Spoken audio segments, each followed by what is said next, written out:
Now it's time for tip-episodes with quick tips you should know. Techniques you can implement into your workflow right here on A Tale, oh yeah, A Tale of Two Hygienists. Welcome back, everyone, to another episode of A Tale of Two Hygienists podcast. This is your tip episode for this week, and I'm going to start you off with a little bit of a story. You know, there was this occasion one time, and actually it wasn't even one time, it was multiple times, but we had a hygienist in our office that was maybe not the best. And to qualify that statement, I mean clinically missing large calculus deposits, overlapping radiographs, everyone gets a prophy, there's hardly any perio, and it just wasn't great. And of course, that put a burden on the rest of us, right? But she was very nice, and the patients, of course, loved her, the favorite hygienist. And as opinionated as I am, I'm also kind of a non-confrontational kind of person. So myself and the others just quietly cleaned up after her. We took the new diagnostic radiographs. We re-educated the patient. We got a new diagnosis if our doctor was good for it. And we changed treatment plans if the doctor was good for it. We just did whatever we could do in the moment to make it better for us. We didn't love it, but honestly, we didn't hate it. It just kind of, that's what it was. Like, there's the hygienist, is our coworker. That's what she does. Then comes a new hire, a bright, ambitious, recent grad who you could tell was going to be a leader one day. Unfortunately, they didn't have the same filter that we all had. And after repeated attempts of trying to negotiate with this hygienist to, change the way that she practiced, it came down to a repeated statement that was said, just all of the time: you are not providing the standard of care. You are not providing the standard of care. You are not providing the standard of care. Over and over and over. Every time there was something that came up, that's just where it kind of boiled down to this one hygienist. The new hygienist would say, hey, ex-hygienist, you are not providing the standard of care. And you know what? She was right. Absolutely right. The standard of care, unfortunately, isn't black and white. It's not a document that says when you have X problem, then Y is always the treatment and Z is always the intervention. It's not like that. It's more nuanced. It's harder to find the answers. It's spaced out. It's all over the place. And so I think in this tip-episode, I just have a couple of thoughts about, some of the pathways that we can follow to identify groups who help us set the standard, and maybe a few other points to consider. But I'll tell you, the standard of care is a difficult thing to define. And one of the reasons why it's so difficult is that it changes. It changes with every new product that comes out, or new technology, new research that gets published, or even the outcomes of court proceedings change what the standards end up being. For example, I think we all know that the ADA stands behind the current standard of care for dental caries that would include a fluoride varnish or fluoride application for every patient who is high caries risk. That has been established for decades.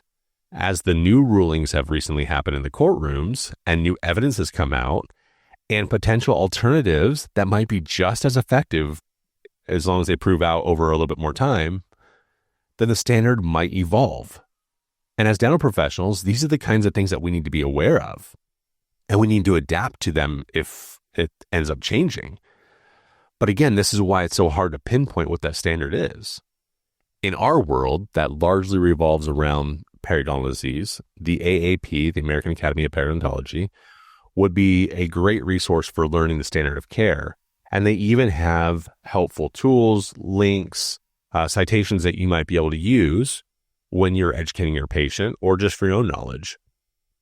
I think one of the sticking points, though, is when you go to their website, there's so much information and it's going to be overwhelming. And you're going to say, okay, you have all this information, but where's the standard here? Again, it's not one document that's just placed on their website.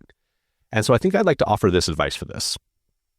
When you see a statement from, we'll just take again the AAP's website, and this applies universally, try to find the parallel for your office. For example, you might see that on a chart, nearly 50% of adults 30 plus have some form of periodontal disease. Now look at your daily schedule.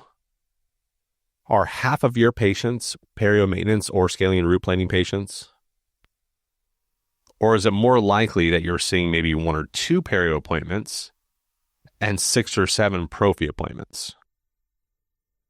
Because that would be an interesting way to compare a standard based on objective measurements of data, and then what you guys are scheduling, which is a little bit more subjective in the office. And are you aligning yourselves with that standard? And if you're not, where is the disconnect? I mentioned before about the fluoride standard for high caries risk patients.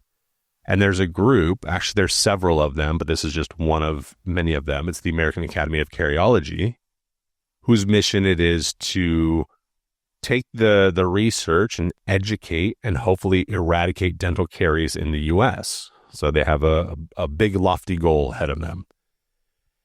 And so they would be one of many groups to set the standard that you could reference in your conversations with your patients about the etiology of their disease, what treatment options the profession deems appropriate across the board.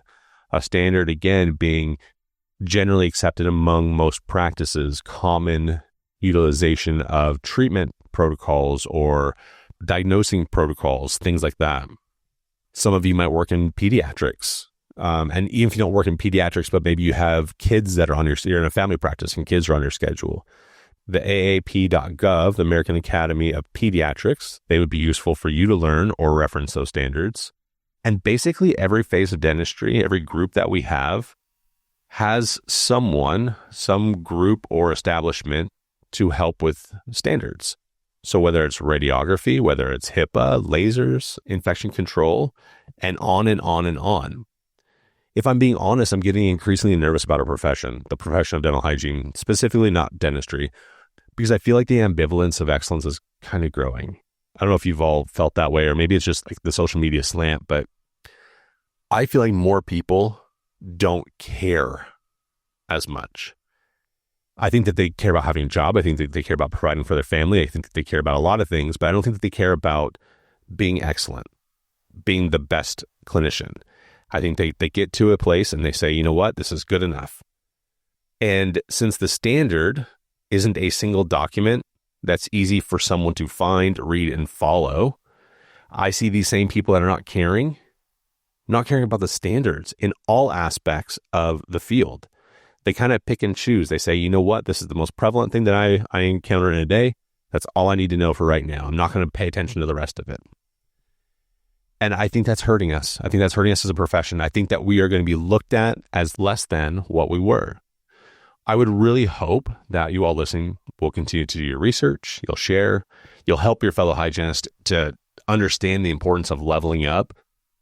I think, and this is where it kind of gets, a little bit sobering, but if we stop being highly qualified, highly educated individuals, someone else is going to take our place. And that's what we see with introduced legislation in basically every single state over and over and over again. So the standard of care is really important, but it's really hard to know what that standard is. And so we have to apply ourselves. We have to take the extra steps and go the extra mile to find the standard in every aspect of dentistry. And we can't just be whatever our little corner of dentistry is and only know those standards. We have to know all of the standards. I'm really sorry to end this one on a bummer, everyone. I promise it's with the bestest of intentions. I love this profession too much to watch it get pushed around. But that is all for this week. If you have any questions, please email me, andrew@atale2hygienist.com. Thank you so much for listening and have a great weekend. A Tale of Two Hygienists.